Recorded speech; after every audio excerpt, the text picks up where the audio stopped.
Do it. Well, with that, we'll get started. Welcome, everyone.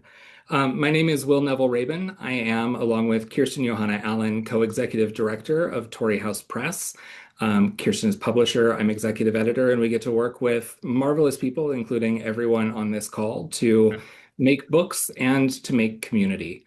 We are so excited to be winding down a tumultuous, wonderful, bizarro year in the company of some of the best humans and the best writers that I know and that I know of.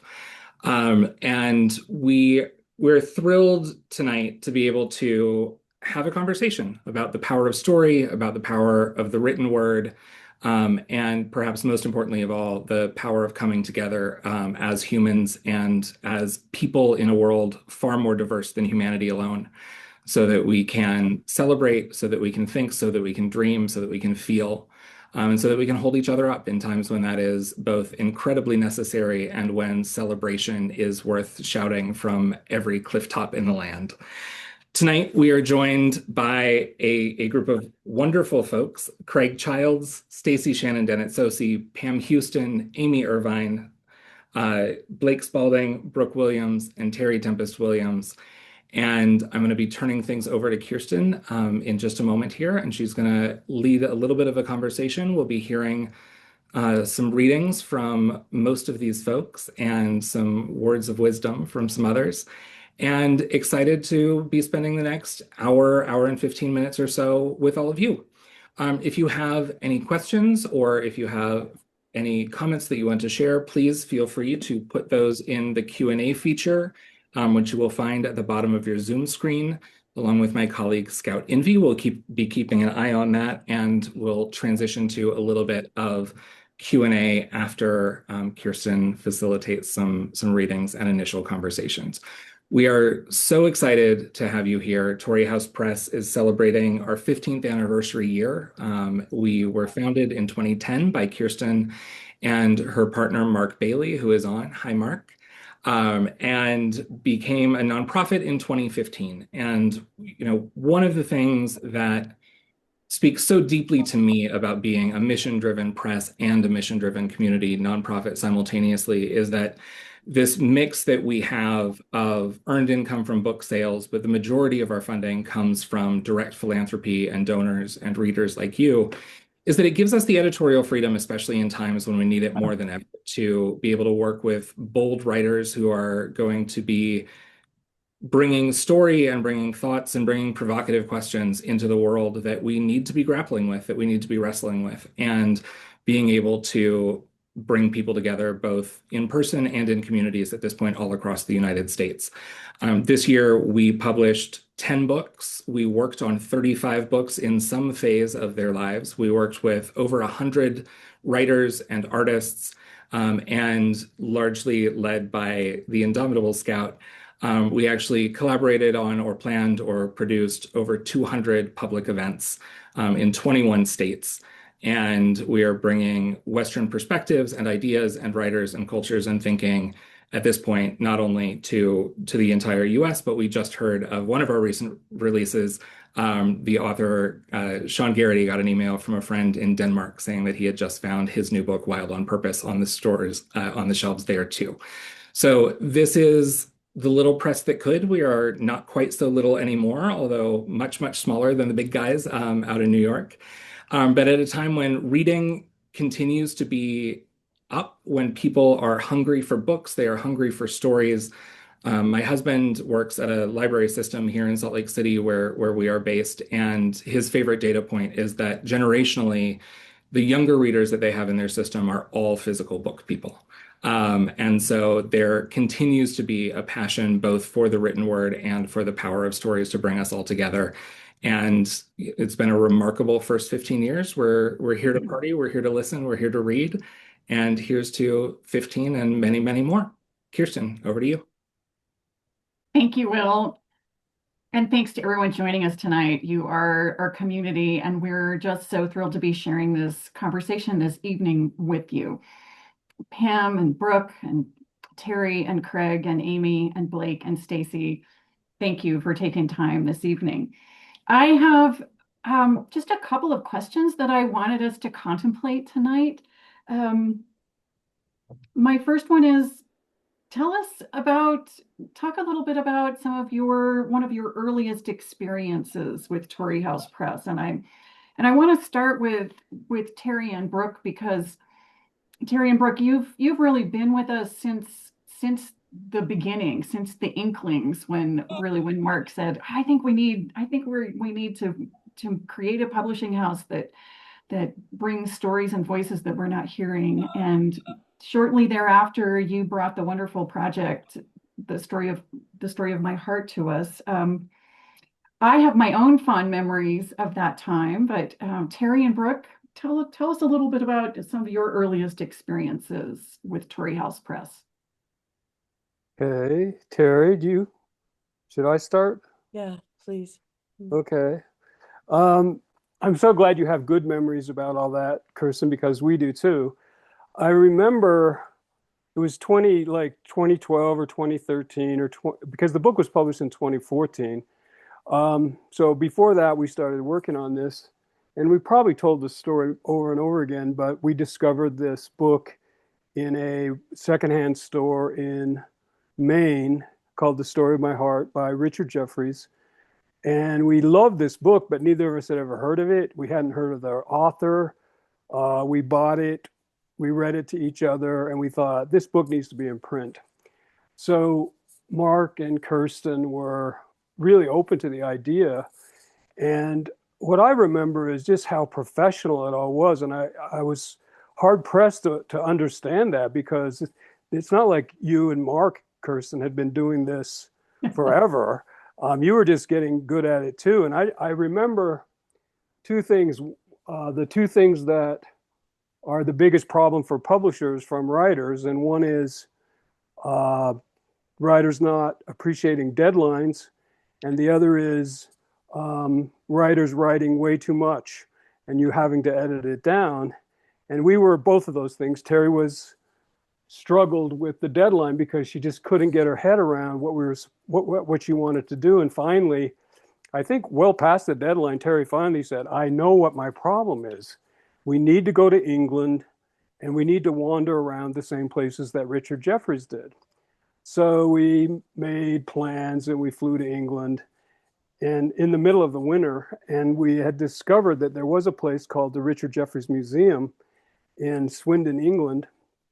The only problem was it's only open on Wednesdays in the summer, let alone the winter. But the day we got there, as luck would have it, their board meeting was being held, the annual board meeting, and they let us into Richard Jefferies' house, and we just wandered around like, it was so perfect. So that was really helpful that we had that extra freedom to do that trip, because it really changed everything for us. In fact, it changed so much that instead of a couple thousand words of afterword that I was supposed to write, I think I wrote 80,000 afterwards. It was really a long story that I'll tell some other time, but since my life had become re-enchanted, I realized that the dead were really close to us. They weren't very far away. And Richard Jefferies somehow entered my bloodstream. And before I knew it, I had written 80,000 words of afterwards. We did edit it down some, fortunately, but that was what happened. Let me just say that we had 3 place settings at our table. One for Brooke, one for me, and one for Richard Jefferies. And if we went to any party or any family gathering, people had to say, Brooke, can we have a different subject than Richard Jefferies? So Brooke, add, go ahead. My memory goes back further, and I don't think I'm making this up, Kristen. It may be creative nonfiction, but full disclosure, Mark Bailey is my cousin.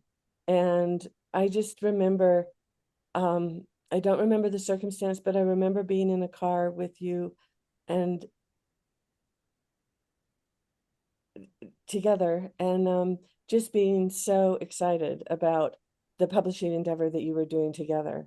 And I just remember the dreaming of you and Mark, and Mark's savvy fiscally and your passion for literature.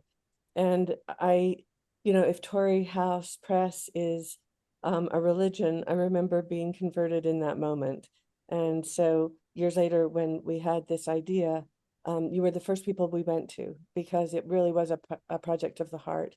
And I figured nepotism might help us. So I'm really grateful to you, Mark, who's listening, and we love you. And Kirsten, I feel like all of us here on this call feel that you are this godmother that supports all of our work. And I think we're gathered here as a community, and these are beloved friends, to just say, please help Torrey House Press, because with the conditions that we're under, both with this government and the lack of funds for literature, we need to come to our communities, and that's why we're here. And I also think the need for beautiful books, the books that Pam and Amy are writing, the books that Craig is writing, and Stacie, your exquisite work, and Blake, how would we exist without you? And so I think this is a time for the community to come together and to just ask, we really need your help. And in Utah, it's called tithing, whatever you want to call it. That's really what I think about, is how this was a dreamscape that's become a landscape of literature that really matters. Carrie, thank you. Thank you. Thank you. This is the beautiful book that Brooke and Terry brought to Torrey House Press those years ago. Would the two of you be willing to read a bit from that gorgeous? Sure. I think Terry, do you want me to go first? Do you want to go first? I think it makes sense for Terry to go first, because her words are more in the front and yours are more in the back. Okay, now full disclosure, I'm turning on a flashlight. It worked. Here it is. I haven't read this in a long time, so this is new for me. But it really is one of the most tender moments in our 50-year marriage. So this is for you, Brooke. In a long marriage such as ours, Brooke and I often wonder about the balance between what we imagine to be true and what is actually the truth. The story that Brooke and I tell ourselves about first reading the story of my heart is this. After we purchased the book, we read it to each other on the rocky shore of Goose Cove on Deer Isle. This is in Maine. It's a favorite place of ours, a nature conservancy site enjoyed by many. It was low tide. The sandy stretch of beach that links two islands were open. We found a flat ledge of pink granite and laid down together, my head on Brooke's chest as he read the first 3 chapters from beginning to end until high tide reached us and we were forced to leave. The swish of the surf, the small oscillations of the sea acted as punctuation marks to the cries of gulls carried by the breeze. Sometimes, while Brooke was reading, I would focus on the rolling horizon, watching sailboats pass or the occasional lobsterman pulling in traps from a sea of buoys that cover the blue waters like confetti. My mind would drift, and then a beautiful or evocative sentence would call me back because of its unexpected exuberance, or a fly would create a disturbance, or Brooke would stumble over an odd construction of Jeffrey's, slow down, and reread it. Sometimes we would stop mid-page to talk about a particular phrase and analyze it, either because we had felt that way too, or we found it overwrought and overwritten, an homage to self-pity. And then there were the moments when we sat upright and read the passage again, marveling over the power and poignancy of Richard Jeffrey's perception. This is how I remember the romance of that day when we first read the story of my heart out loud, outside, together. Here is the truth of that day as recorded in my journal, if my journal can be listed as a truth. Today, Brooke and I spent a sublime day at Goose Cove, one of our favorite trails through the hushed forest. I took off my shoes and walked barefoot on the lush, spongy moss, one of the great delights of my life, literally bouncing on the floor of the forest, deep and rich and vibrant, green dotted with white, luminous mushrooms. To a desert dweller, this much green, this much water is a fantasy. Once at the beach, we found a great perch on the pink granite rocks, so in awe of the clarity of the day the iconic beauty of the islands, pink geometric blocks floating above the blue sea, were the middle landscape of islands populated by green spruce and firs, dense against the cobalt sea and sky, with wisps of clouds point upward, my heaven. Brooke pulled out the story of my heart from his pack. As we lay on the rocks, my head on his chest facing the horizon, he began reading Richard Jefferies out loud as the sea whispered in the background with gulls. Eloquent, florid, effusive prose. No, make that ecstatic prose. Jefferson speaks to both of our wild hearts. He speaks of soul thoughts, how the external wonder of the world ignites his inner world, and you have the sense that while his water body is very still, his inner life is on fire. I loved the passage of him being tied to the molten core of the earth, yet able to feel the reach of the stars. His desires, his self to be this expansive, his intelligent wide, and in communion with the beauty that surrounds him. He wishes to write, quote, a new book of the soul, a book drawn from the present and future, not the past, instead of a set of ideas based on tradition. Let me give the mind a new thought, drawn straight from the wondrous present, direct this very hour, unquote. We also loved what he had to say about idleness and leisure, the import of dreaming by the sea, which was exactly what we were doing. Brooke sitting against the pink-walled granite, me flat on my back, eyes closed, arms outstretched like a cross, sun beating down, no one around, but the gulls and the loons and an albino guillemot playing in the surf at low tide, visible in the light, only through a different kind of motion. Rachel Carson is reported to have had 2 books by her bedstand at all times, Walden and The Story of My Heart. Henry Beston, author of The Outermost House, was also a fan of Richard Jefferies. Both of these, quote, nature writers, unquote, lived in Maine. They were friends. I wonder how and when The Story of My Heart came into their lives, and with whom did they read these electric pages with, and where? I remember that day. I'm going to read from the end of the book. Jefferies believed that progress is impossible if our thoughts are restricted to purely mechanical grooves, suggesting man-made pathways were intended to travel along without questioning, which are difficult to escape, train tracks perhaps. At birth, we get a train ticket. The direction, route, and destination of our lives are all predetermined.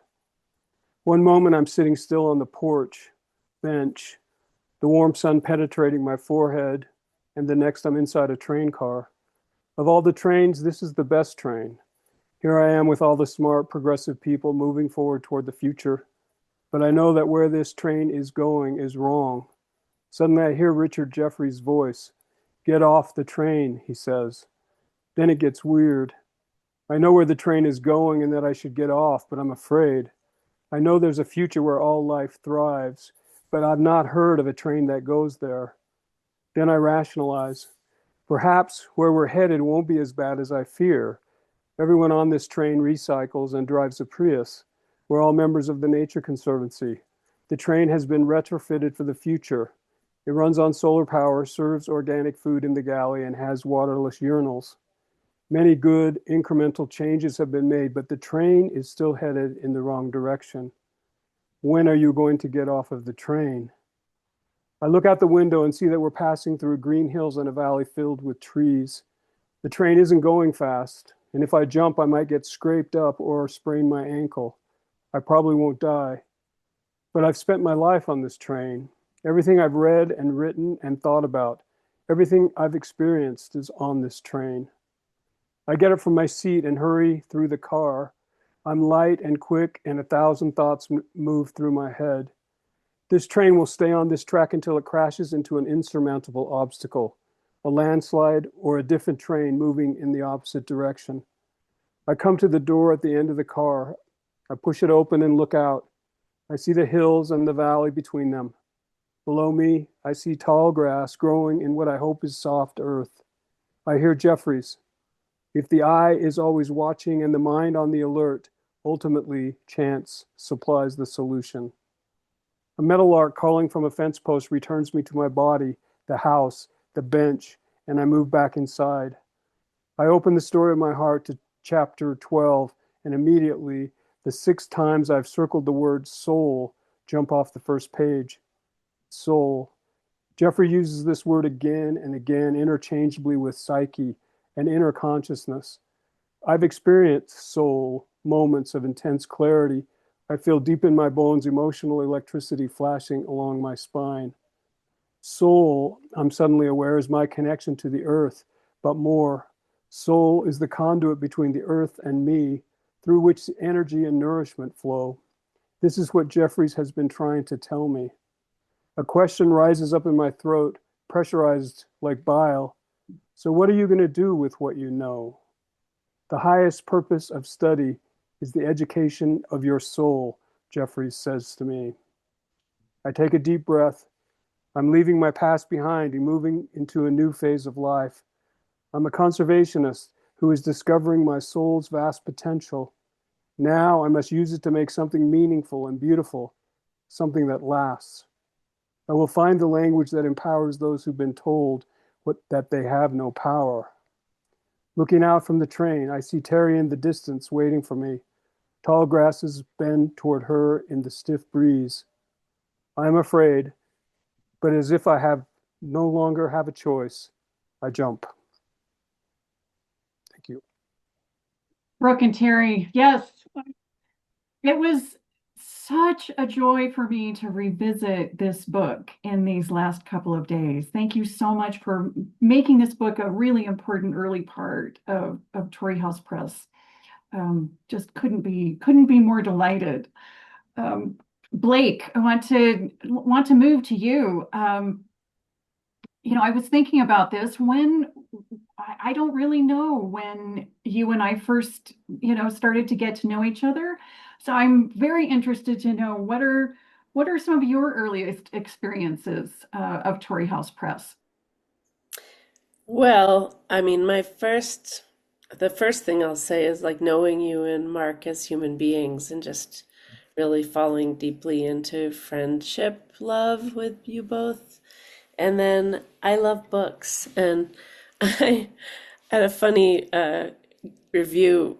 We get a lot of reviews. I have to say to those of you who don't know me, I am a restaurant owner, chef, activist person, and I do have a couple of cookbooks, but we self-publish them for better or worse, because Torrey House Press doesn't really do those kinds of books. But I did get to write a foreword for Desert Cabal, which was really stressful for me because I admire every one of these writers so much.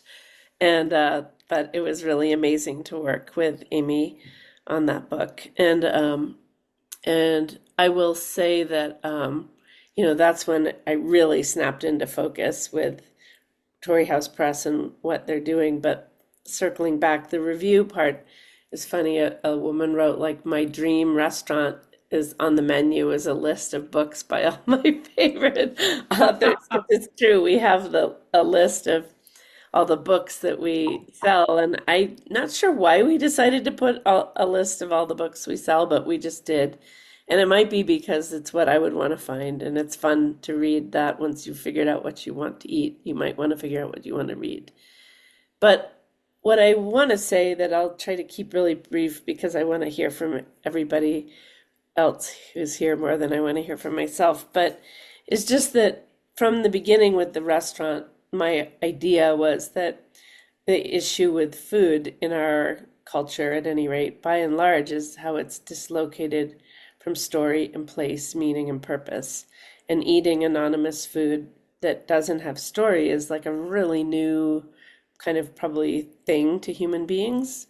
And that it's really my goal from the beginning was to tell stories to people about the food that they were eating. And so I think a lot of the ills of contemporary society can be addressed by the kinds of stories we tell, and the kinds of stories that Torrey House Press tells are the stories that really matter to me, stories of wild places and wild hearts, and how we um, how we nourish ourselves in metaphoric and literal ways with what this extraordinary planet offers us, which is just beyond miraculous, and we don't abide enough in gratitude. And the books that Torrey House Press makes inspire gratitude and deeper connection. And so I also would say, whoever's my friends out there, and I saw some of you on the list,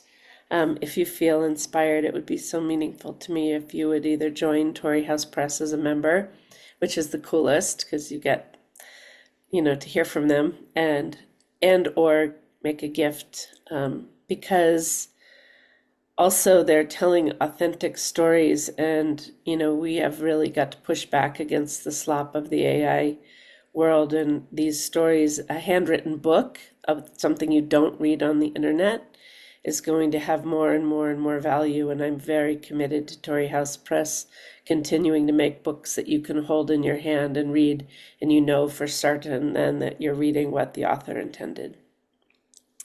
Thank you, Blake. Thank you. Indeed, we have lots of different types of memberships available. You get, no matter what level, you get Torrey House Press books that come through the year like magic. They are really wonderful. It's like getting presents in the mail. It's the best. The best all year long. And I've got to say, having Torrey House Press books on the menu at Hell's Backbone Grill is such a joy. Every time I'm there, it's just a total treat to see Torrey House Press books on the menu. And on all over the shelves. I'm always, That's right. I'm like, you should really read this book. I'm like a weirdo restaurant lady bookseller. Totally. People ask me questions. I'm like, I don't have time to tell you, but here, you should buy this book and read it. And you'll love it. Right, Yes. right. I know one book that folks have really enjoyed this year is Craig Child's The Wild Dark. And gosh, it's been such a joy working with Craig on several books now. Craig, let me direct this to you. What's one of your earliest experiences with Torrey House Press? Hi, Kirsten. Hi. Yeah, I've told this story before, I'm sure, but I have to go back to it because the the moment that you and I came up with a concept, started moving forward on a book was not out of a 60 page proposal. Um, Nothing that was sent online. It was a conversation, but it was the moment of the conversation. I'm sure we could have come up with these concepts elsewhere, but it's really about the moment. And this was solstice night. What year? I don't know. It doesn't matter. It was in the past. And we were in Bluff, Utah, where there was a sculpture of a coyote that was created by dear Joe Paycheck, who is no longer in the corporeal world. I figured he was out on a big walkabout, and it is in one way or another, it is true. And he made many incredible sculptures that were burned on solstice nights in Bluff, and people gathered from all around for this event, and you and I happened to be there together that night, and I remember it was a full moon night. So you had this enormous coyote that Joe had made, and he did some stunning stuff. There's a lot of his work that hasn't been burned, that is out there, but this was meant to be burned on this night, and we were, as the coyote was in flames, and there were drums and music, and as so much was going on, and so many conversations swirling all around us. The moon was up, and it was a clear night, and we started talking about the idea of putting a book together. And I don't remember how far we went that night with the concept, but it was about the elements of the desert, the gods of the desert, the goddesses of the desert, these powerful forces of thunderstorms and sandstone and it was very elemental. And it may not have happened in another place. It may not have happened sitting in a meeting room, because it was so much about that moment and all the voices around us. And that's where we came up with the idea for the first book I've done with you guys, which was Virga and Bone.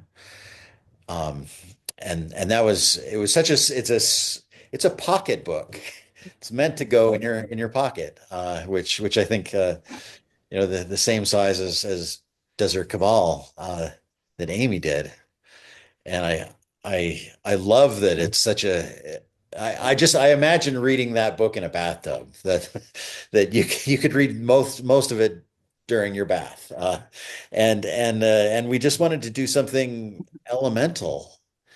And it came from such an elemental place of you and me standing on the same ground, facing each other in firelight, and having Joe's sculpture burning right there.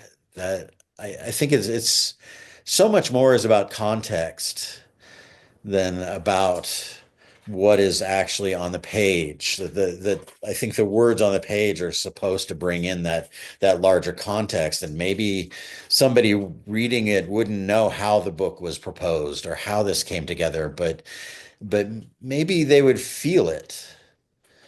They would feel that night somehow of the burning coyote and the moon and everything that it's contained in there, that without that context that thing wouldn't exist. And that's something I deeply appreciate about Torrey House Press, is that it's closer to that context. You are more nimble, more able to move right on a story as it's happening, as it's live. And that's what I mean. The Wild Dark was the trip that made that journey from Las Vegas into the darkest part of Nevada. That was very live. That didn't happen too far away from when the book was due. And that was the like that the trip was 99% of the book, and it happened live. It went right into words, and then right to you. And I don't think that's I think there's so many other I think media goes through so many other gateways, that committees and emails and whatnot, that we kind of bypass that, and we are closer to the truth of the matter. And I imagine I've told this too, the after Virga and Bone, um, when I came to you with other book ideas, it was my kid and me taking the train up to Salt Lake City to have a urban weekend, taking the train from Grand Junction. And when we got off the train at like 2 in the morning, it was one of the biggest storms to hit Salt Lake in like a decade. And the city was just buried, like just stopped dead. And it was, I mean, I can't imagine a city being as beautiful as that moment. And then you met me at a cafe as soon as the cafe would open, and we sat down, and I said, well, here's some ideas I've got. And the Wild Dark came out of that. So I really appreciate the organic nature of this, of how you guys work, and how this is so real, so in the moment. So thank you for opening those doors. Oh, Craig, uh, when Mark has told that story about Solstice, he talks about he lost track of me. You know, it was dark and the Coyotes on Fire. And then he looked across and he could see our silhouettes, you and me, and he said, "Oh, they're talking about a book. A book is happening here." And listening to you tell that story, I mean, it's like all of those elements together. That's just that's just a lot. That's a Yeah. lot of wonder. Joe Paycheck made that happen. He sure did. He sure did. Rest in power, dear man. Oh. Well, Stacie, as a newer Torrey House Press author, um, thank you so much for joining the conversation tonight. And tell us a little bit about some of your earliest experiences with Torrey House Press. I know mine is reading your words in Blossom as the Cliff Rose, an anthology that we did some years ago. But yeah, tell us your thoughts. Yeah. Oh, I love telling this story because it like just makes it feel real again. But I remember it was I was doing my MFA at the Institute of American Indian Arts, and I got an email from Tacie, and she's a Dene poet. And she wrote Rain Scald and another poetry book that I can't remember off the top of my head.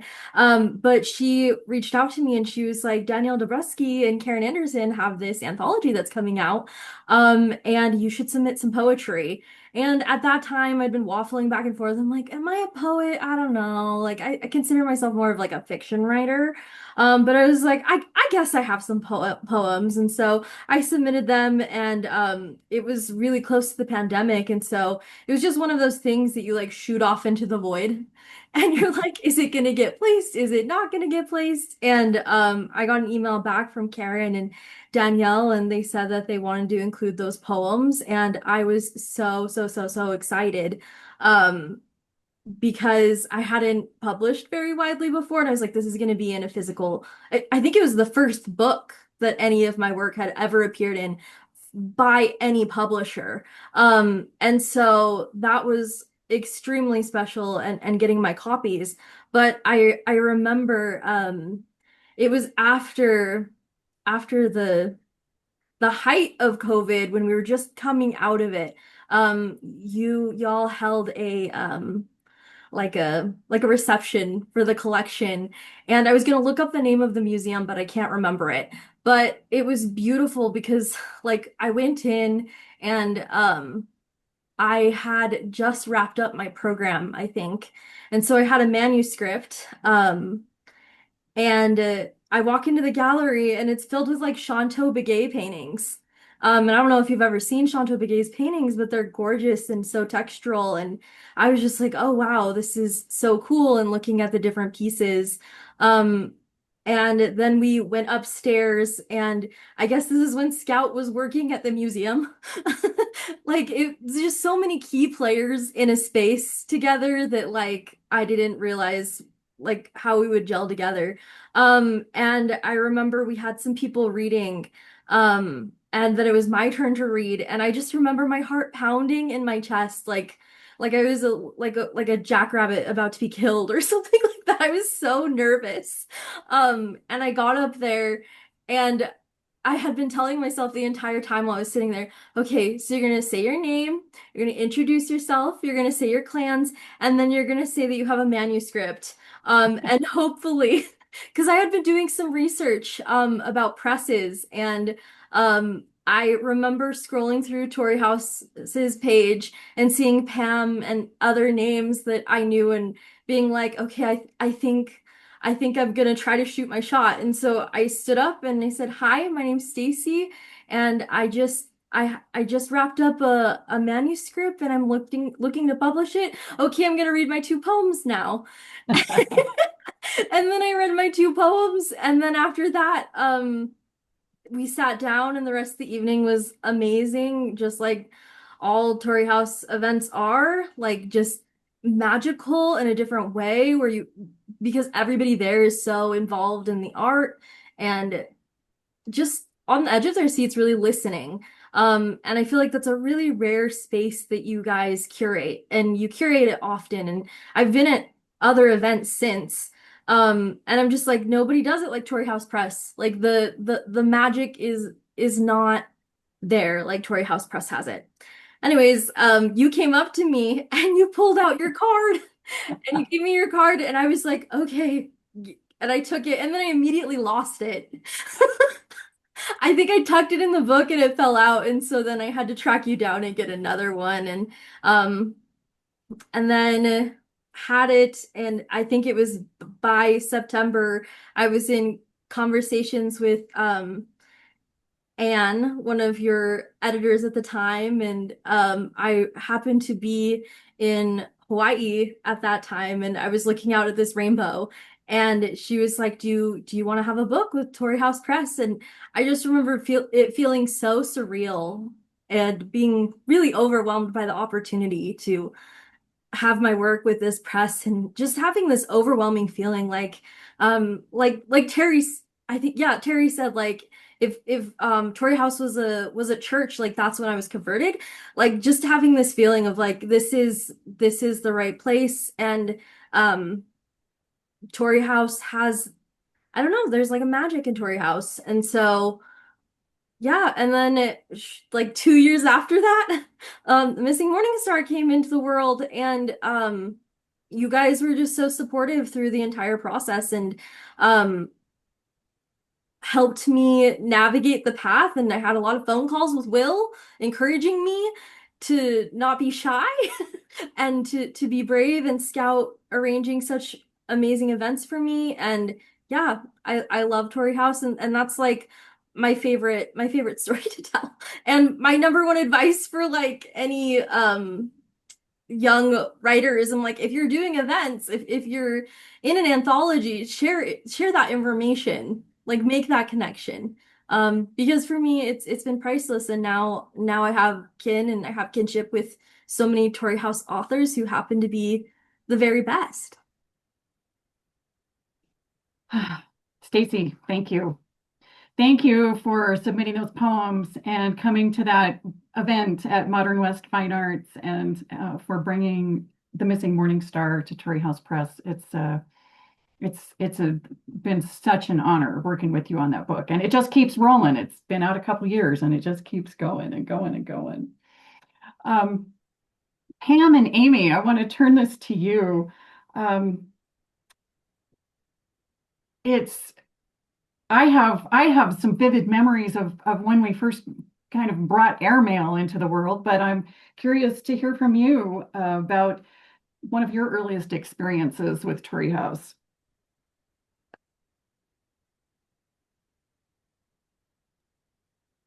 You want to start? No, I think, yeah, you start. You always started. So, yeah, we during lockdown, Orion Magazine asked Pam, or asked me, if I'd like to start a back and forth letter writing project that they wanted to continue for however long we were all locked away for, and asked who I'd like to do it with. And of course, there were a million names, but Pam and I had just had some sweet exchange over Desert Cabal, and I knew she lived right over the other side of the Continental Divide, and we had never met, and it just seemed unfathomable that we had never met. And so I said I'd really like to talk to Pam and see how she's doing on the other side of the mountains. And we started those letters, and we kept going after we turned the first few into Orion Magazine for publication, because it was how the stories we were telling one another were how we got through lockdown and all the horrific things that were happening. And as the letters went on and on, it was kind of, what did we look up? We looked up the word for bromance, the female version of that, and I think it's womance. We were totally having the womance and really sort of holding each other up. Like, I would rush faster than I've ever rushed for a lover to the phone, my mail to check to see if I had a letter from Pam. And partway through that process, we were like, wow, I wonder if other people could be, helped or inspired by this in the same way. We think we have something here. So I wrote to Kirsten, and of course, like Kirsten always, as Torrey House Press does, said yes on a dime, despite there being no time, no publishers available, no ink, no paper, no funding. And we wanted it done before the election, because what we were realizing it was that in these fabulous little mountain towns. Life was really good, and people weren't understanding how more vulnerable populations were suffering. And there seemed to be some um, just sort of a little bit of a rosy view about the presidential administration, and we were really worried. And of course, now we know why. And so we wanted to get to those mountain towns and read our letters and sort of help people get their head around what they were missing out in the bigger landscape. And Torrey House Press just rallied. There was never a thought of we can't do this. There was, we'll do it. We'll FedEx books. We'll track you down on the road. And why don't you tell them about book tour? Because the fun continued. I mean, that was a wild ride. Yeah, we went out on tour in September of 2020, and not only was COVID still rampant, all of Colorado and Utah was on fire. And so we drove in two cars because we were afraid of giving each other COVID. This was still in like the washing your mail days. And we would have all of our events outside, and people hadn't been out of their houses in 4 or 5 months. And they would come with goggles because of the ash and with masks because of COVID. But they came, lots of people came to hear us read and told us, and we read, we were trying to get people fired up to vote for Joe Biden and to participate in their local politics and to care about what we and many people on this call could see happening to the country at that time. And it was the weirdest. So many fires were set right behind us. At one point, we thought we were setting fires with our tailpipes. Like everywhere we went, another fire started. It was insane. They were literally evacuating towns right as we were leaving town. Like we were really sure, we were afraid we were the cause of it. Yeah. It was the craziest book tour that has ever been, but it gave people hope and it gave people inspiration to get active. This was September of 2020 into October. And the other thing to be said is that it created a wonderful friendship and that sustains itself to this day. And I have Torrey House Press to thank for that. I wanted to say just a couple other things real quick about the next book I did with Torrey House, which is called Without Exception.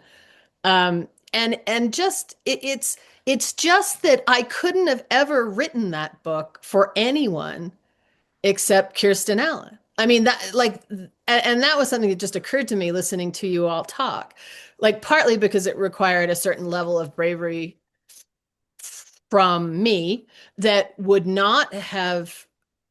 I would not have been able to show up for the kind of press and process that Craig was talking about would have had in the face of that book. And also to refer to something, now I've lost track, soul, I don't remember who said the word soul, but like Kirsten and Will might be the only publishing team in America that really wants you to talk about the human soul and like it's okay if your horses speak out loud, and it's like you can talk about the human heart without apology, and that's what I've heard over and over again tonight from everyone. And that is such a gift. It's such an unbelievable, immeasurable gift at this time.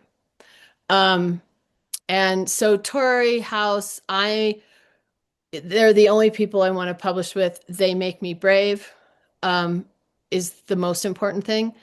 And they believe in me before they see the product, which is also so rare. I don't even know how to explain how rare that is in the publishing world, but I'm sure everyone in this room can nod their heads. They believe in me before they see the product.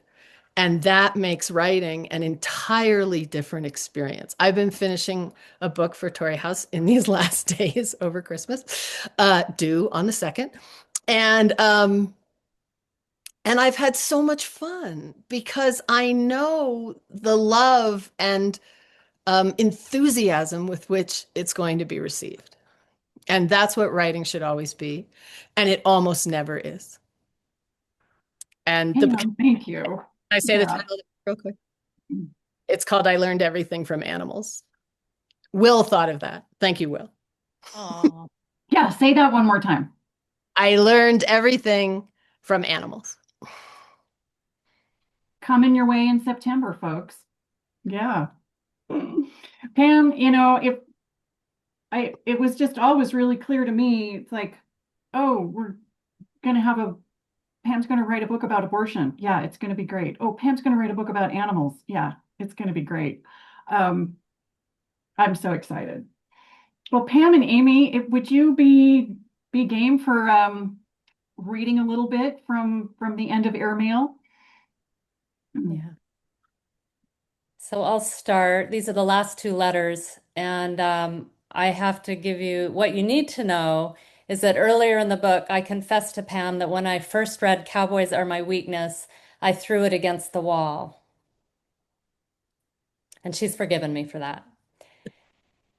Dear Pam, last night I reread Cowboys Are My Weakness. It is such a saber slicing through the story that all is well between men and women, that we are enlightened enough to meet one another in bed, in the wilderness, in the halls of Congress, in a dark alleyway, or in the driveway on equal ground. Sadly, that book is relevant several decades later. Now I see why I first threw the book against the wall, because I envied that at that young age you had enough of yourself to push back against the lone white male narrative. During those years, I was leading hard climbs, running rescues, and guiding my squad out of wildfires that had turned on us, but I was lost in a story that wasn't my story. It would be several decades before I found my own, and when I finally told it, the backlash was swift and severe. That's okay. It's better than living my life trapped in someone else's story, a narrative that requires that I either die by a man or be saved by a man. No, I only want a life in which I find my own way before I die wizened and worn out from a life that nearly burst at the end. So full it was with opportunities to speak, ride, dance, wander, teach, learn, love.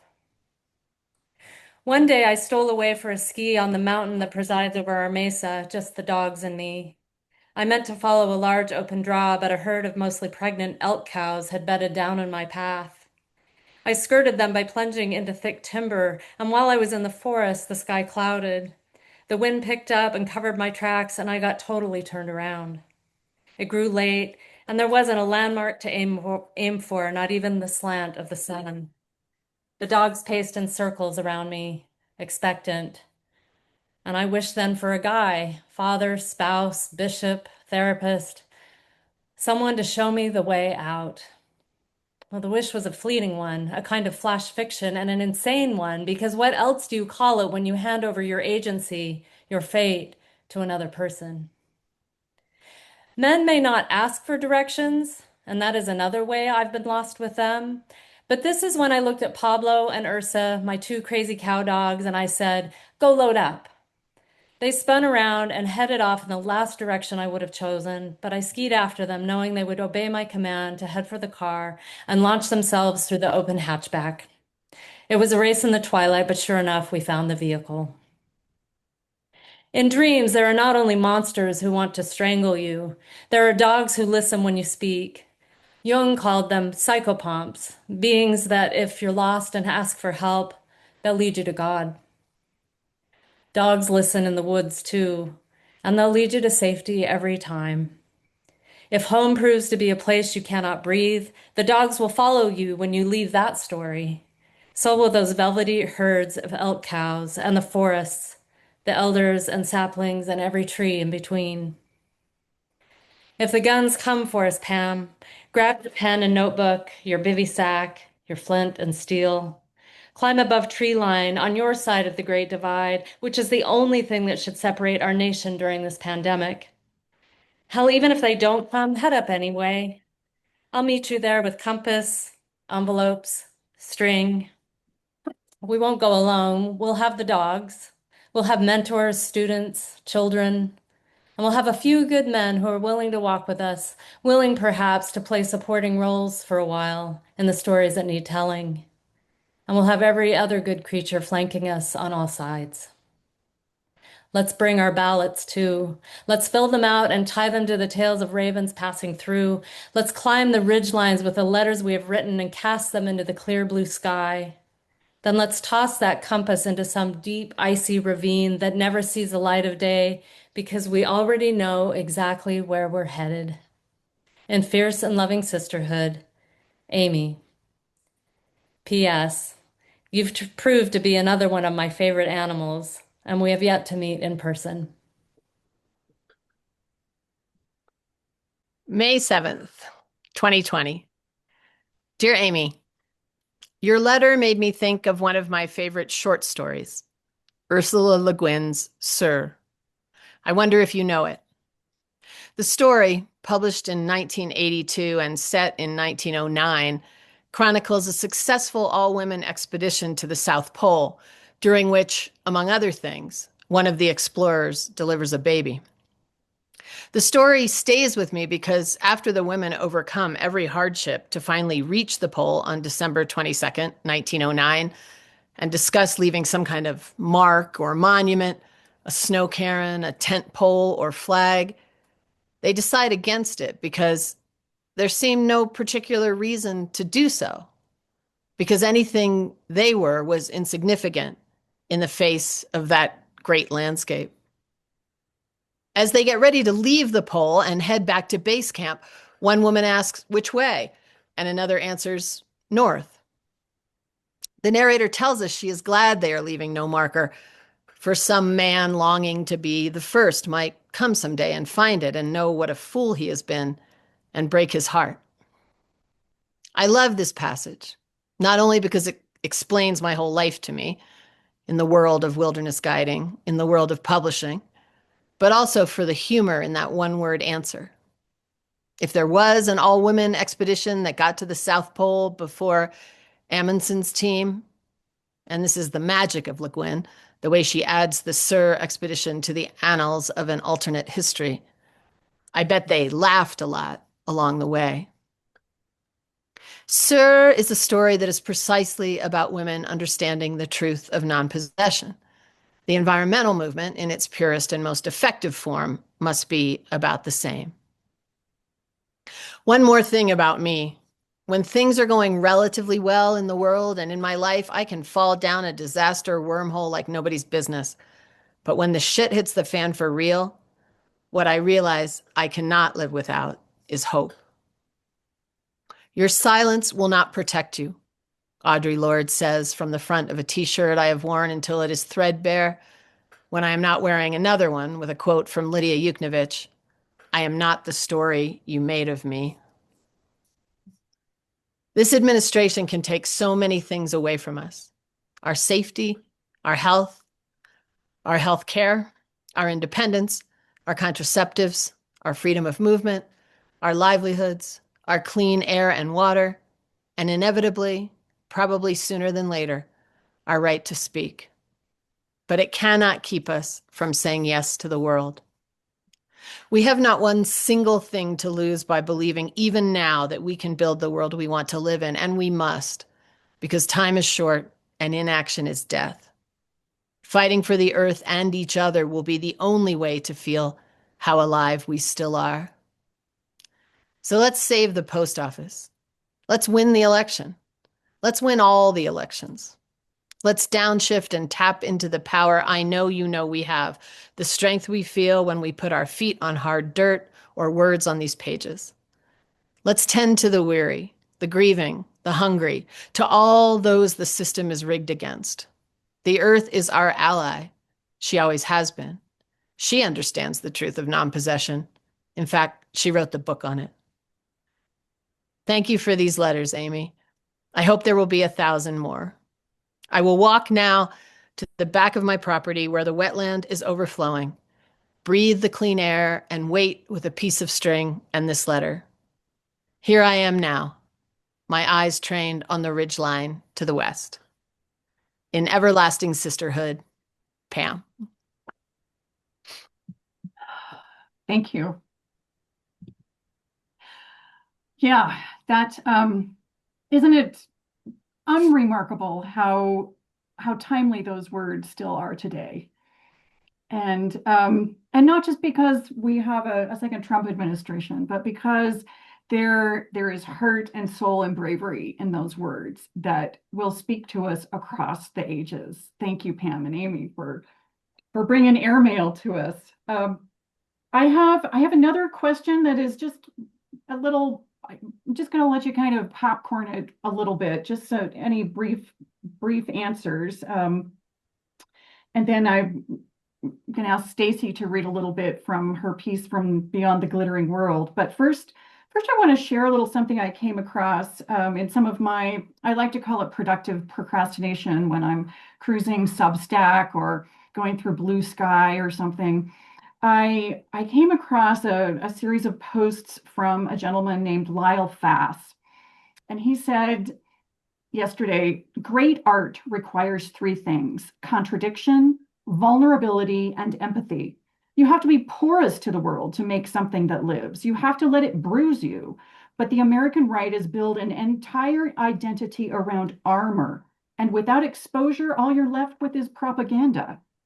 Real art destabilizes, it challenges power, it demands you feel something real, but the American right is too emotionally cauterized to feel anything but grievance, so they call anything alive woke.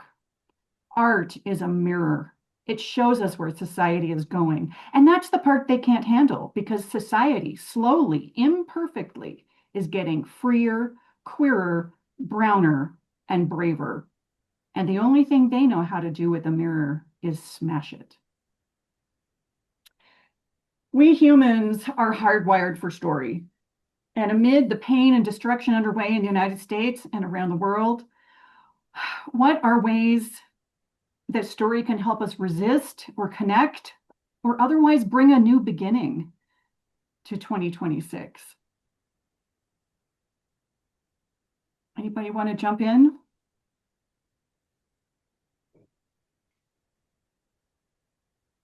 Blake? I'll say that I think about this a lot. And as I say, like, I'm not really a writer, but I love words and I think a lot about story. And maybe I'm in some ways more of a storyteller or story maker, meaning maker kind of person. But in the sort of Buddhist tradition, there's the idea that I think is it's just well said, but it's certainly in every tradition that I've encountered, but that is older than now, which is that our minds can enrich or impoverish any experience, and that it's entirely about the stories that we tell. And that's not just the stories we say out loud, but the stories we tell ourselves. And the thing that I wanted to say, because that's certainly not news for any of you, but I just hearing you read your things, I can't wait to hear Craig read and Stacie read, but I'm so like excited. I want to go reread all your books. I have everybody's books. I was like, I forgot that part, and it's so useful. You know, stories, they enrich our experience. If we are without stories, our experience is impoverished. And so then, like, really hearing Pam and Amy, and I also was just reflecting because you had asked me what did Torrey House really mean to me, and it was amazing to me. I became friends with Pam through her coming to do her reading for Airmail, and then she came again to launch her book tour for the next book, and then I can't wait to have Stacie come and do a reading at the restaurant, maybe if I'm lucky. But Craig, comes through Boulder, and all of you, I just have such huge respect and regard, and it is all because of the way that you craft and bring to life an inner dialogue that I really need. You carry it in the pages of these books that Torrey House makes. So hopefully that's makes some sense. Love that. Love that. Terry, Brooke, any thoughts you want to share about what a I could story? let me jump in real quick because I just want to say something back to Blake and then Terry and Brooke Yeah. and go because it's kind of my answer. I every time Blake says she's not a writer, everybody in this room goes, well, that's not Yeah. exactly true. So My we're sister is my writer, and she's doing, watching us. doing that all She's night. the amazing Lavinia. But Blake is something else. Like she's a true friend to writers, in addition to being a writer herself. We'll put that aside for now. But she has made a space, which many, many people on this call know about, which is maybe the single safest space in the American West, in possibly the reddest county in Utah, where every time I go there, I feel not only safe, but like I could make anything. It's a generative space, a creative space. And looking at you all tonight, like that's what we do. We keep community like this one. I mean, the power of stories, of course, but the power of what each of you have given me, each of you, everyone in this room throughout my life is just immeasurable, including Stacie, who I've known less years than all of you, but I had the great pleasure of working with Morningstar at IA with Stacie. So I feel so connected to each of you and the things we have done together and when we have taught together and when we've cried together. I remember, Terry, when my mother died and you were the first person I said it out loud to, and you took my hands and you said to me, now there is nothing left tethering you to the earth. And I've never forgotten that moment because you were right. Like you were right in a terrible way and a beautiful way, which is you in a nutshell. But anyway, all of you wonderful people who I love so much, the larger community we make with our books is how we get through this time. Here, here. So true. Tonight I feel like I've just been sent into a trance through your voices. And how do we get through this? I think it's voice, through our voices. And it occurred to me how little we read to each other. And just Ham and Amy hearing your letters together, is so enlivening.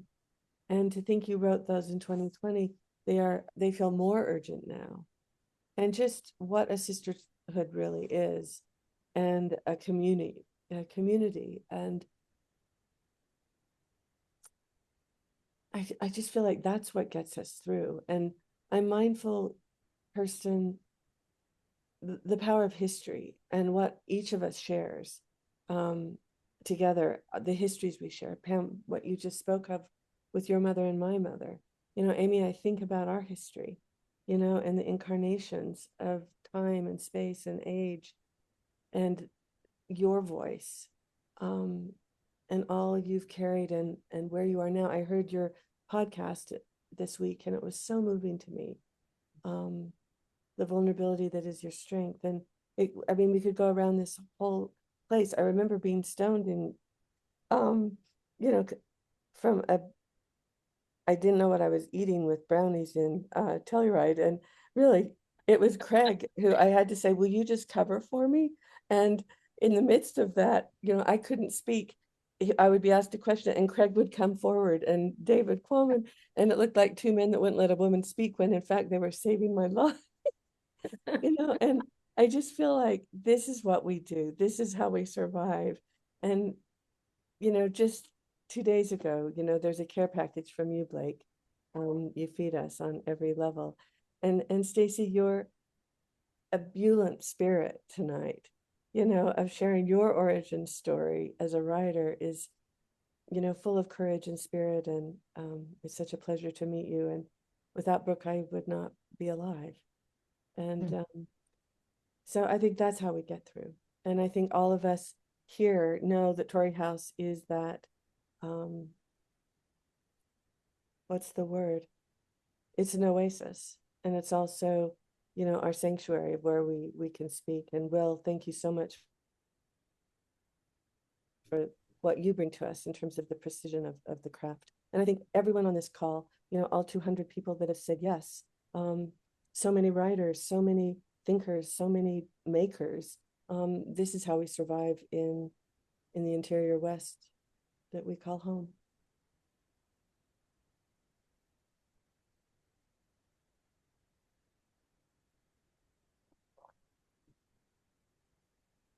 I think, thank you. Thank you. We, I think maybe we'll let Stacie read her piece since we haven't heard from her. And then we do have a quick question, and then we're gonna let Craig close us out by reading from the Wild Dark. Stacie, will you give us a little bit of Beyond Glittering World? Yeah. I do want to add on a little bit about what we were talking about before. Yes. And I have this quote in front of me because I return to it often. And it's Leslie Marmon Silko, and it's from Ceremony. And I remember this being in my English department at my university. It was printed on the wall at Utah State. And I just remember having such a difficult time writing in that setting. But I would see this quote and I'd be like, you're writing for a reason. And the quote goes, I will tell you something about stories. They are not entertainment. Do not be fooled. They are all we have, you see. All we have to fight off illness and death. You don't have anything if you don't have the stories. Their evil is mighty, but it cannot stand up to our stories. They might try to destroy the stories. Let the stories be confused or forgotten, and they would like that. They would be happy because we would be defenseless without them. Um, and I think of that as stories. Stories are medicine, they are protection, they are love, they are wisdom, they are things that we share with each other because we value each other and we feel kinship with one another. And I think that in that way, Beyond the Glittering World is a representation of that. We share the voices of female, trans, femme, Dene, LGBT, Palestinian writers in this anthology, and we don't let our stories get forgotten. It is a celebration, and something that Kinsell Drake, one of my co-editors, said was that we created this anthology. Right now, it's very unique, but in the future, we hope it's not unique. We hope that there are dozens, hundreds of other books just like it, filled with different people and people sharing their experiences. So yeah, I will read from my story. And in this story, there is a virus that and a pandemic that happens again, and it was inspired by COVID. It started out as a COVID story, but I made it more futuristic. And we're picking up after the aftermath of attack. The aftermath of the attack was overwhelming. A group of medical professionals in hazmat suits cleaned up the man's body and threw us into a van, where they hosed us down with hospital-grade cleaners. After that, I sat with a wool blanket wrapped around my shoulders in Taro's camper. We'd left the Walmart and had parked for the night in Spanish Fork Canyon. I'd lost my mask in the fight. The sun was setting, bathing the canyon in a reddish glow, the color of hot cinnamon lollipops. The color of hot cinnamon lollipops my mother liked so much. Taro joined me on the tailgate of the camper for a moment. That's really pretty, he said, looking at me. I hid my smile behind my blanket. It's a shame that you hide your smile like that. Nervous energy extended between us. To break the awkwardness, he flopped into his truck bed like a centipede crawling under a rock. He pushed the white grocery bags into the recesses of the wheel well and stacked the cans of Spam against the sides of the truck. It should all be good for sleeping now. His voice sounded distant, as if emanating deep within a cave. He crawled back out, his black vans first, then his legs. You can sleep in here and I'll sleep in the cab, he said, thumbing over his shoulder. That can't be comfortable. I felt the hair on my legs prickle in the mountain breeze. The seat reclines, a little bit. I've done it before. Taro palmed the back of his neck. Okay, if you say so, I said, chucking my blanket into the back of the camper trailer. Taro shut the gate. He started to close the camper visor, but before he could, I stopped him. Wait, I think there's enough room in here for 2 people. I felt every part of myself prepare for rejection. He tilted his head and frowned. So you yell at me at Walmart, saved my life, and now you want to sleep with me? No, ew, I don't want to sleep with you. I just think it would be more comfortable if you slept back here too. That way you could stretch out and get a good night's sleep. You know what, Kiana? I don't get you. You're all somehow one second, and then the next you try to be nice. It's confusing, and I don't get it. He stepped back. Please, Taro. I don't want to sleep here alone. I'm scared. I miss my family, and I'm having a hard time. Fine. Taro climbed back into the truck and shut the camper visor. I scooted to the left side of the truck bed, my head close to a stack of Spam tins. Taro lay down, cradling his head with his arm. I lay down beside him. He turned ever so slightly and wrapped his arm around me. We were like that for a long time. My wool blanket pulled up over my shoulder. I can see your face, you know, he said in the dark. I can tell that you love this. He chuckled under his breath. Don't flatter yourself, I said. Taro drew his arms around me, and I fell asleep listening to his even breath and the whistle of the wind in the camper windows. When we cross the Navajo Nation border, my dad is there in his pickup truck. Police lights flash onto the nearby mesa and pulse through the desert. The stars are out. It would have been a beautiful night to sleep outside my grandma's shade house, where we'd peek through the wood slat roof and name constellations. Taro and I jump out of the car and open the truck.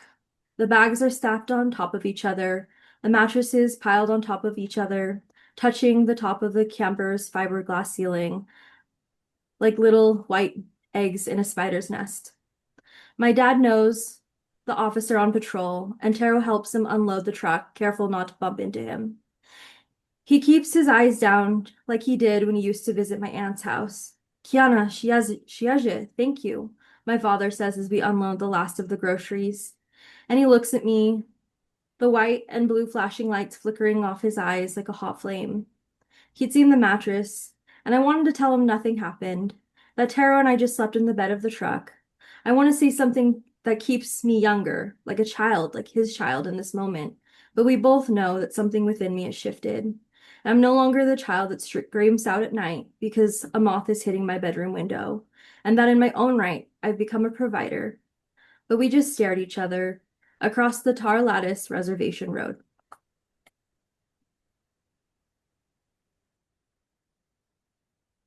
Thank you, Stacie. You created a world that is at once in the future and grounded right here in these moments of connection. We have, I think we have a question. I'm going to turn us to Will for a moment, and then we're going to come back for a little Wild Dark. Will. Hi. This question is going to sound self-serving, but I promise we did not plant it, which is just how can we make a contribution to Torrey House Press during this webinar? Scott, thank you. You can make an online donation now or anytime at torreyhouse.org/give. There's information about all of the various membership levels, as well as the ability to make a gift at any level of your choosing. Because we're a nonprofit, your gift is 100% tax deductible, and my colleague Erin and I will be spending the 3rd week in January getting tax letters out to each and every one of you to make sure that you can have what you need for that. We also have a couple of folks who have shared comments that I want to share primarily with the panelists who have joined us tonight. The first from Amy. The Wild Dark inspired me to take my daughter to Dark Sky, Nevada for the unseasonably warm weather before Christmas. I love the Great Basin. And from an anonymous attendee, just know that I'm totally geeking out as you are all part of my reading and I have your books on my shelves, part of my Southwest West collection. Thank you, Torrey House, for bringing all of these rock star writers together. Well, thank you all for being a part of it. Thank you all for joining us. And we'll turn it over to Craig to close us out. And then I have just a little bit more to share as we all say thank you and head off into the dark, starry skies. Craig, over to you. Thank you, Will. If I can just say one thing about the story question that you brought up was is that we are an intensely social species, that if we want to know what to do, we often look at the people around us, and that's our reference. And I feel like we're kind of like a murmuration of birds, where the birds are constantly checking in with all of them. You know, what are the birds doing around you right now? And that tells you where to go. And I feel like stories are that thing for us, that yes, you can check with people around you, but also we check with our stories. What stories are you hearing? Where are they leading us? And I think stories can also be very dangerous. I think about the murmurations that for whatever reason go plowing into the ground, and all the birds die because they were all following each other in the same direction, and then they just pummel the ground. Their stories, we have to be careful with the stories we tell, and we have to tell them as close to our truth as possible.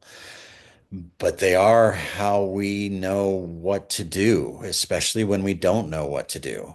That we look to each other and we say, okay, what stories are being told around me? And I find that to be very true, that if I hear stories that I connect with that are around me, I can go, okay, so that's possible, or that's a route, that's a plan, that's something that I should follow.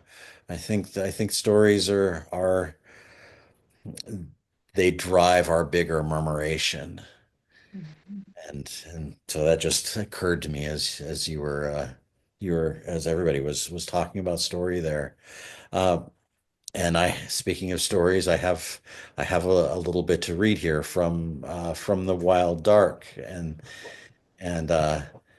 this comes from the chapter Bortle 4. The Bortles are the different levels of darkness for a sky, and this is we started in Bortle 9 in Las Vegas and ended in Bortle 1 out in Basin and Range National Monument, and this is from Bortle 4.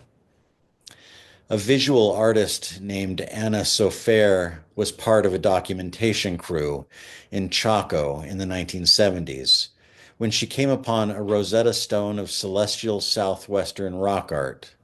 Sofer worked at Fajada Butte, a castle-headed landform in Chaco Canyon where petroglyphs appear on boulders and rock faces. In profile, the butte resembles a great stony observatory. Sofer, in her late 30s at the time, was intrigued by this boulder-skirted landmark, and as she ascended the butte on a clear summer day, she sketched and photographed many images on the cliffs. And when she reached the top, she came upon a large spiral petroglyph, just as a dagger of light was bisecting it. She knew the timing of her encounter with this light event was near noon and close to the day of summer solstice, so she thought it must have been intended to mark this powerful time of the sun's yearly cycle at its highest passage in the day and the year. The spiral was pecked in the cliff behind three large rock slabs. Returning to the site to record other times in the solar cycle, Sofer, with her colleagues, astronomers, archaeologists, and geologists, learned that the opening between the slabs form light patterns that also mark the winter solstice and equinox. The year before volunteering at Chaco, Sofer had created photo montages with images she had recorded of 5,000-year-old spirals etched in boulders at Newgrange in Ireland, and she was reminded of them when she saw the Fajada Butte site. She understood that being human has for a long time involved a deep relationship with the sky, and she looked for places where we've connected in the past. At the time of her findings at Fajada Butte, Sofer was in contact with Alfonso Ortiz, an anthropologist and member of the Oque Owenge Pueblo, and 100 miles east of Chaco, and she showed him photographs of these solar alignments. Ortiz told her, "Where the sun is so marked, so would be the moon." His words ring in her head to this day because she found he was right. Their further study revealed that the 18 to 19-year cycle of the moon is marked with a pattern of night shadows crossing the spiral. Learning of this complex set of markings, and with deeper study of the geologic origin of the rock slabs, she and her colleagues concluded that the slabs that on first glance appeared to have fallen probably had to have been moved and possibly shaped to unite on one spiral recordings of both the moon and the sun. Soon, similar astronomical features were being documented at many other sites. Some archaeologists say it's too much, that not everything has an intentional celestial alignment. They're probably right, but no one can now deny that early indigenous civilization in the Southwest was bound to the heavens. If not building temples to the sky, they were at least building them of the sky. Philip Tuluestewa, a member of the Hopi tribe, has spent considerable time at sites of rock imagery, visiting the remains of great houses erected by his own ancestors.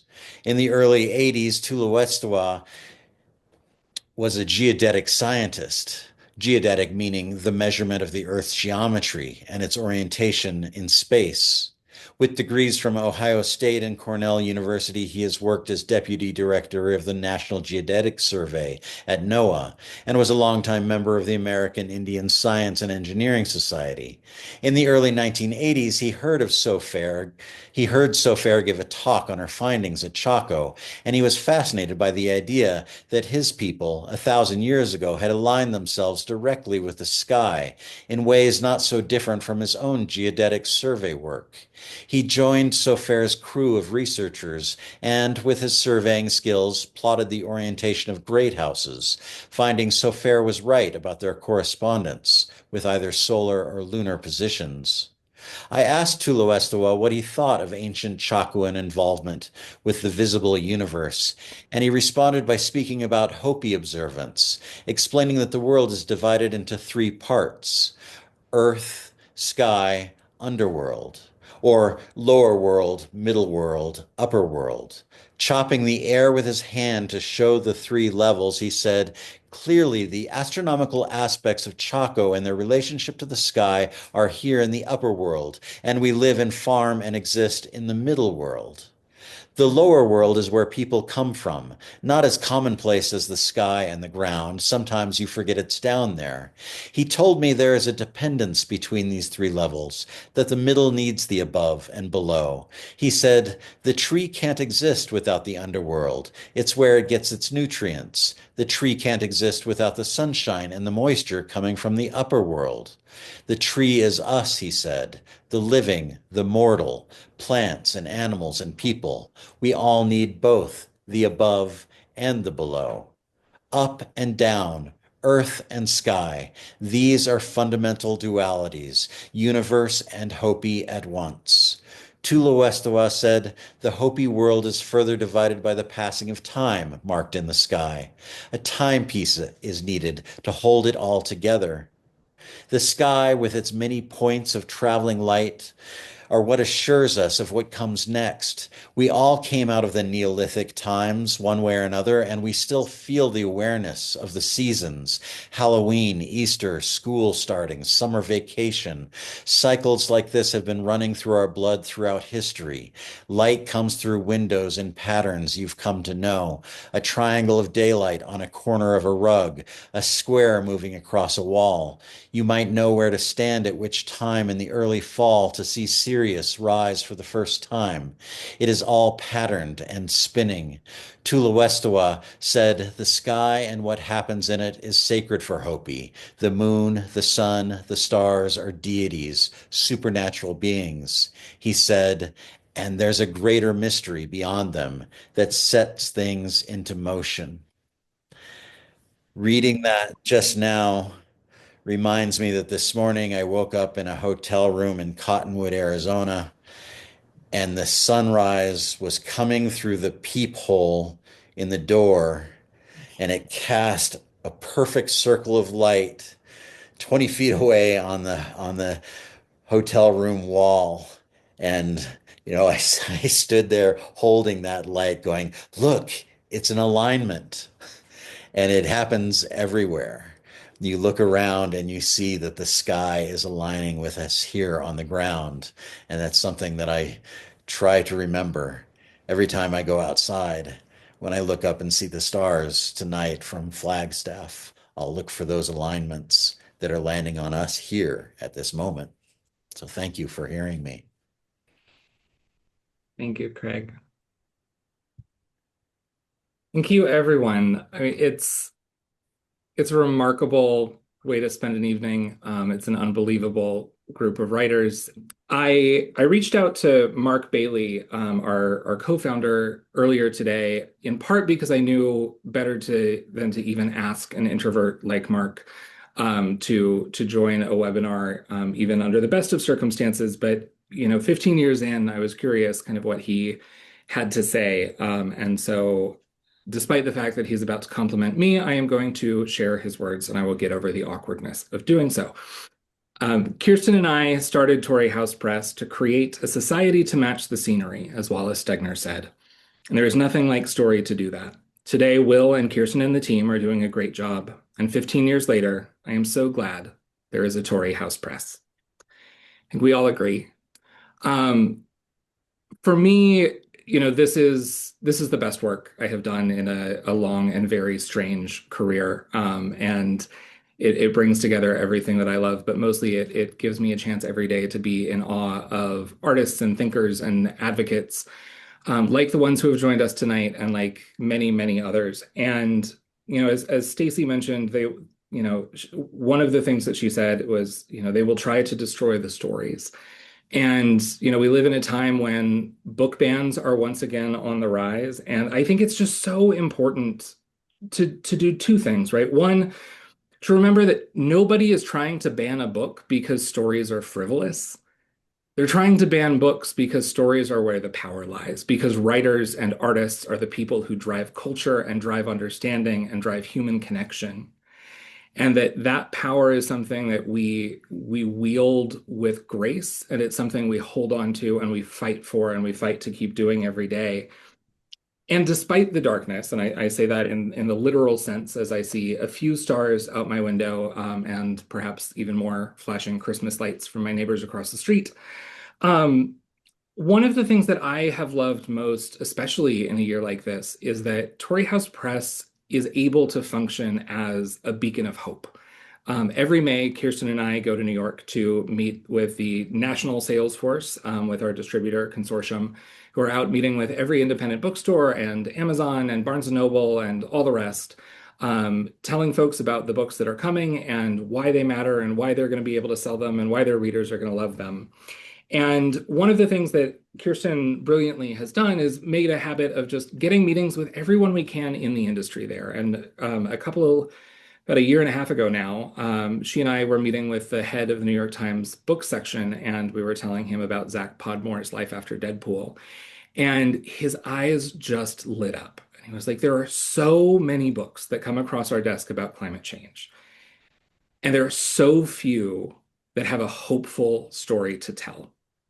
And in a year where that book has continued to resonate with readers, where Craig has helped us fall once again in love with the sky, where we published our first ocean book, a book called Sea Change by Environmental Defense Fund Executive Director Amanda Leland and a wonderful writer and journalist, Jamie Workman, that came to us sort of being described as the greatest environmental success story you've never heard of, to Sean Garrity's The American Prairie Story and The Art of Thinking Bigger.